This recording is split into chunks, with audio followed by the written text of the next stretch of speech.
어디로 갑니까? 경찰 특공대가 묵묵부답을 했다. 이건 아마 여러분들이 이렇게 아시겠죠? 대개 어디로 갑니까? 라는 것이 북한 투의 북한 고유의 틉니다. 이렇게 머리에는 안대를 끼고 그다음에 포승줄과 케이블로 꽁꽁 묶인 채 이제 사태를 보니까 심각한 상황인데 내가 지금 어디로 가고 있지? 죽으러 가는 건가? 라고 어디로 갑니까? 라고 물었는데 옆에 포승줄로 자기를 위협을 하고 있는 경찰 특공대는 답을 하지 못했다. 묵묵부답이었다. 당연하죠. 예, 이 처음에 경찰 특공대도 어디로 가는지도 몰랐다는 거 아닙니까? 예, 판문점에 다 달아 거의 도착을 할 때쯤에 임무를 부여받았다는 거 아닙니까? 그러니까 당연히 답을 못할 뿐더러 판문점에 도착해서는 절대로 귀순 어부 저 두 사람하고는 말을 섞지 말라. 물어도 대답하지 말라라는 그런 지침을 받았다는 얘기니까요.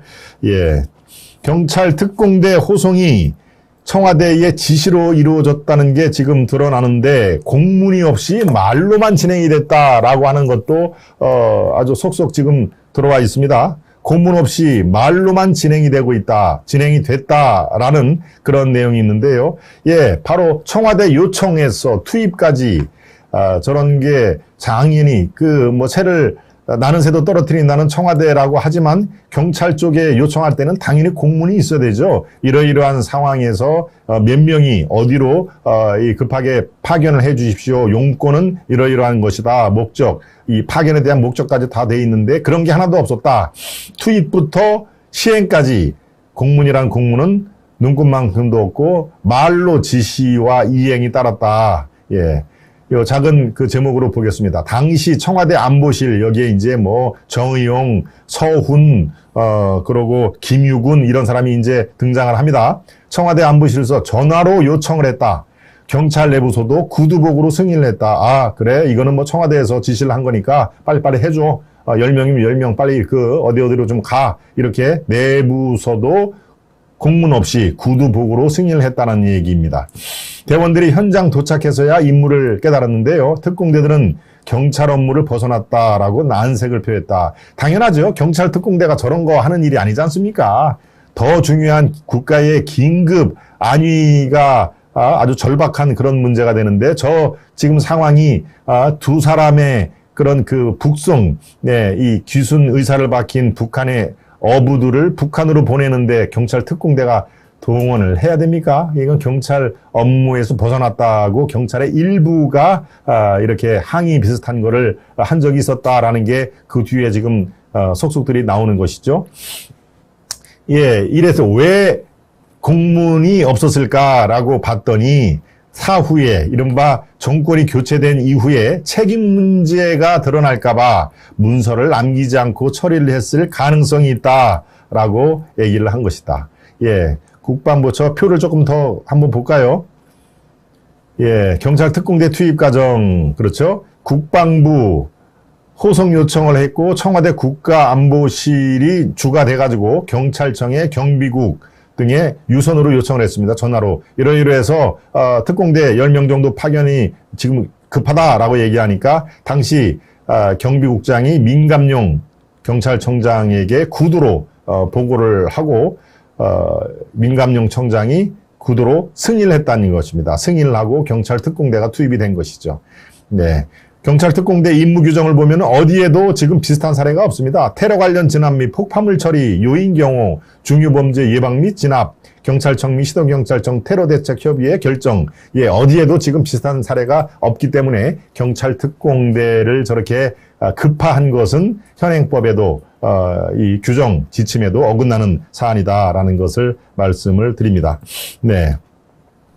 이때 김유군 전 청와대 안보실 차장이 있습니다. 김유군 전 차장이 판문점의 동정을 보고하라라고 JSA, JSA 공동경비구역이죠. 여러분 아마 이 영화도 보셨을 겁니다. 공동경비구역, 아마 영어로 Joint Security Area라고 이 번역이 되죠. 공동경비구역 대대장에게 직접 지시한 정황까지도 드러났다 하는 얘기입니다. 네. 그렇죠. 강제 북송 8개월 전 판문점 방문을 지시를 했고요. 대대장이 보안 기능이 없는 개인 폰으로 북송 상황 등 동향을 수차례 보고했다. 예.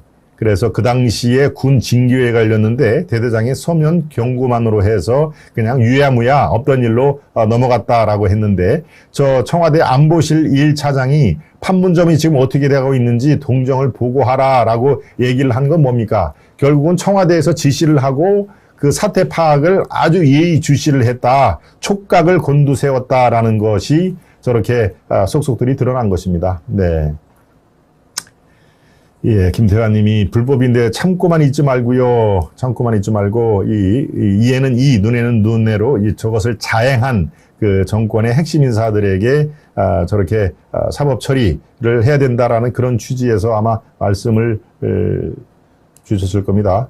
구독, 좋아요 눌러주세요. 아시아투데이 방송 널리 송출할 수 있도록 그것이 사랑입니다. 감사합니다. 우리 김태환님, 남성 김태환님이 또 구독, 좋아요 또 캠페인에 앞장을 서주셨습니다. 네. 그렇군요. 쭉 올라가면은 지시자는 한 명이겠지요. 그렇죠. 우리 굿도전님. 바로 지금 여러 사람 이름이 나오겠습니다만은 글쎄요. 뭐 서훈, 정의용, 그다음에 오늘 김유군 전 차장의 이름이까지 구체적으로 거론이 됐습니다만은 그 위에 윗선이라는 건 뭐 대한민국에서 가장 높은 대통령직에 있는 이 사람과 그 당시에 긴밀한 협의를 했는지 안 했는지 현재까지는 뭐 문재인 대통령이 여기에 연루가 됐다라고 하는 문재인이 지시를 하거나 문재인에게 바로 보고를 해서 어떠한 또 추가적인 그런 액션을 취했거나 이런 것이 아직은 나오지 않았습니다만은 네, 지금 사태가 어디까지 번질지 이거는 지금 검찰 수사가 곧 진행이 될 거니까 우리가 한번 사태 파악을 유심히 살펴볼 필요가 있겠습니다. 그럼 네, 여기에 두 번째 이슈까지 여러분들께 소개를 해드렸고요. 세 번째 이슈로 들어가겠습니다. 세 번째 이슈론 이슈로 들어가기 전에 만평을 살펴보도록 하겠습니다. 예, 지지율 하락 질문에 원인을 알면 어느 정부나 잘 해결했겠죠. 예, 윤 대통령이 한 얘기죠. 예, 맞습니다. 저런 얘기를 했습니다. 원인을 정확히 말해주는 것이 윤핵관의 임무입니다. 예, 지지율 하락 질문에 그 원인을 정확히 알면 어느 정부나 문재인 정부도 그렇고 잘 해결을 했겠죠. 라고 얘기를 했는데 원인을 정확히 말해주는 것이 윤핵관의 임무다. 예, 왼쪽과 오른쪽은 이제 별개군요. 사람이 같은 사람이 아니라 오른쪽에 있는 사람은 윤핵관의 임무에 대해서 초점을 맞췄습니다. 대통령의 핵심 측근이라는 사람들의 할 최대의 임무는 바로 이 시중에 있는 왜 이 많은 중도층들이 윤석열 대통령의 지지를 철회를 했는지 등을 돌렸는지 이것을 정확히 말해주는 것이 핵심 측근들의 임무다. 그러니까 윤핵관의 임무를 지금 제대로 수행을 못하고 있다라는 것을 말해주는 한 컷의 만평입니다. 네, 두 번째 만평까지 가겠습니다. 두 번째 만평은 나 떨고 있니? 예, 이 얘기입니다. 나 떨고 있니? 예, 이거 놔. 윤석열 대통령인데요. 가운데가 사적 채용, 당내 잡음, BA5 변이, 경제 대응, 지지율이 30%대에서 20%대로 지금 막 떨어질락 말락한 그런 상황에서 나 떨고 있니? 예, 지금 이제 윤석열 대통령의 지지율 하락에 대해서 그만큼 절박한 그런 그 상황이다라는 것을 얘기를 해주는 만평이네요. 다시 한번 볼까요? 당내 잡음, 뭐 이거는 좀 아까 얘기한 윤핵관과 이준석 이런 것이 당내 잡음이 될 것이고요. 사적 채용은 뭡니까? 예, 대통령실에 지금 9급, 6급, 이른바 권성동 원내대표가 강릉, 지역구가 강릉이죠. 강릉의 선관위원으로 있는 사람의 아들, 또 뭐 거기에 무슨 건설사, 뭐 사장의 아들, 이런 사람들을 채용을 했다. 그런 거에 대해서 과연 이게 공정한 채용 시스템이냐라고 하는 근본적인 지금 그 물음이 여기저기서 나오고 있는데 그런 내용입니다. 경제 대응도 지금 상당히 파고에 제대로 대응한 것 같지가 않다라고 하는 이런 것들이 다 합해서 지지율 30%가 무너질 가능성이 있다라고 한 컷으로 보여줬는데요. 예, 이것은 뭐 우리가 다 아는 내용이지만 이 강론으로 들어가서도 다 아는 내용이지만 한 컷을 종합적으로 했다는 의미에서 나름대로 정리를 잘한 네, 그런 그 만평으로 파악이 됩니다.